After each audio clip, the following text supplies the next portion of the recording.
भारत का सपना साकार करने में हर भारतीय अपने स्तर पर कार्य कर रहा है, परंतु आत्मनिर्भर भारत के मेक इन इंडिया अभियान को वास्तविक स्वरूप दे रहे हैं सुनील श्रीवास्तव, जो कि पिछले 20 सालों से मैकेनिकल इंजीनियरिंग के माध्यम से अपनी सेवाएं देश व उद्योग जगत को प्रदान कर रहे हैं।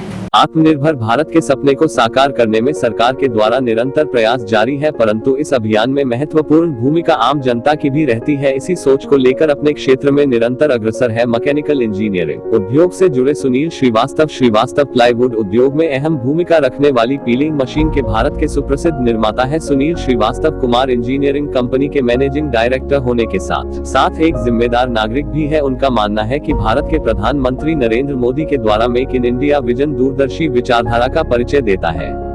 उन्होंने मीडिया से एक विशेष बातचीत के दौरान अपने अनुभव साझा करते हुए कहा कि पिछले कुछ समय में भारत को कई चुनौतियों का सामना करना पड़ा है, जैसा कोरोना वैश्विक महामारी के कुप्रभाव से देश की अर्थव्यवस्था को संतुलित रखना, दूसरा दोमुन्हे ड्रैगन चीन के व्यापारिक संबंधों को समाप्त करना।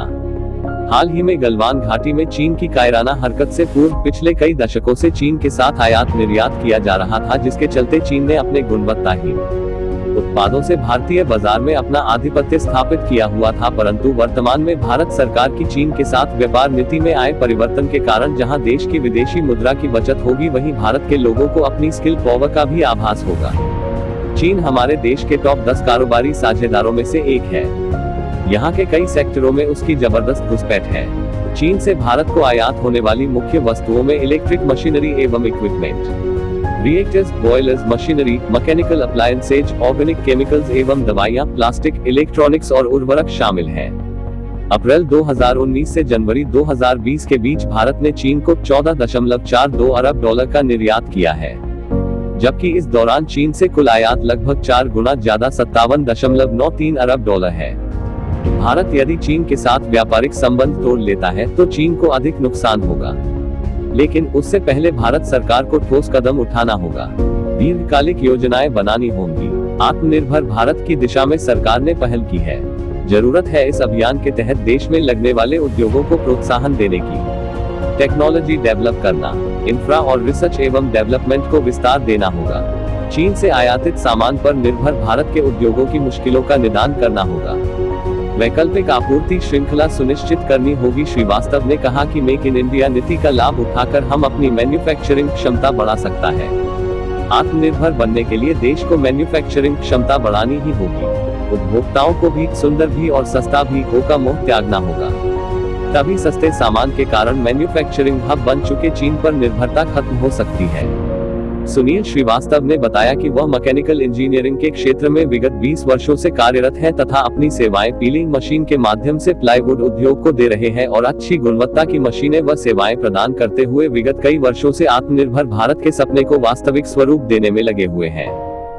मैं ये मानता हूँ कि हमारे भारतवर्ष में किसी भी प्रकार की टैलेंट की कमी नहीं है, किसी भी प्रकार के रिसोर्स की कमी नहीं है, लेकिन क्योंकि चाइना की पॉलिसी ये है कि एक कम कॉस्ट की मशीनें प्रोवाइड करके जो इंडियन टेक्नोलॉजीज है, इंजीनियर्स है, वो थोड़ा सा डाउन फील कर रहे थे, क्योंकि जो हमारी कॉस्टिंग ही नहीं आती उससे कम कॉस्ट में वो लोग वहाँ से मशीन भेज रहे थे। इंडियन वुड इंडस्ट्री का तो ये है कि भाई जहाँ उनको कॉस्ट इफेक्टिव चीज़ें मिलती है उधर जाएंगे, लेकिन चाइना की से इम्पोर्ट करने पर अगर कुछ बैन होता है या कुछ रिस्ट्रिक्शन लगते हैं, definitely it is promoting to Indian engineers technologist.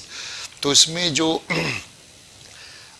जैसे हम मैन्युफैक्चरर्स हैं और हमें ये बहुत कई बार देखना पड़ता है कि चाइनीज़ लोग वो ऑर्डर ले जाते हैं जो हमने अपनी मेहनत से मशीनें डेवलप की हैं, तो वहाँ पर हमें फ़ायदा होगा। और हमारे और भी जो भाई लोग हैं जो इंडिया में मशीनें बनाने के लिए पूरे कार्यरत हैं, उनको बहुत ही बड़ा सपोर्ट मिलेगा।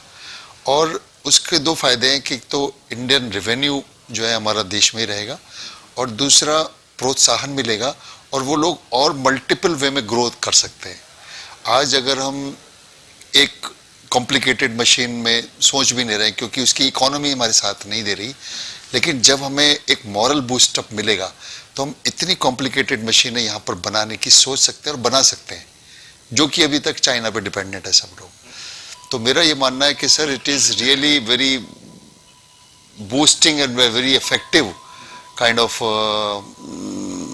स्टेप कि अगर चाइना से रिस्ट्रिक्शन मिलता है तो हम उसको एक्सप्लोर करेंगे।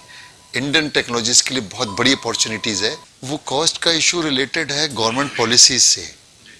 अब जो टैक्स स्ट्रक्चर है इतना ज़्यादा है, जो दूसरे कंट्रीज़ में गवर्नमेंट की सपोर्ट एंटरप्रेन्योर्स को मिलती है वो इंडिया में अभी बहुत लो लेवल पर है। अभी स्कीम्स आती हैं लेकिन स्कीम ग्राउंड लेवल तक पहुंचते पहुंचते वो बेनिफिट नहीं मिल पाते। अभी कुछ डिक्लेरेशन भी हुए थे पैकेजेस के लिए, लेकिन अगर आप देखें तो एक्चुअल बेनिफिट्स लोगों तक नहीं पहुंचा। तो अगर गवर्नमेंट ये सुनिश्चित करे कि ये हमारे young engineers they want to come forward, तो उनको अगर प्रॉपर वे में सपोर्ट मिलेगी sir, they are extraordinary people. हमारे इंटेलेक्ट्स का जो लोहा है पूरी दुनिया मान चुकी है। इवन यूएसए में इंडियंस लोगों ने बड़ी बड़ी कंपनियों पर अपना कब्जा किया हुआ है। वो इसीलिए कि सब कुछ अवेलेबल है, लेकिन because of the government policies और government support they feel disempowered. और उनको अगर हमने बूस्ट कर दिया sir, India is going to be one of the powerful country sir.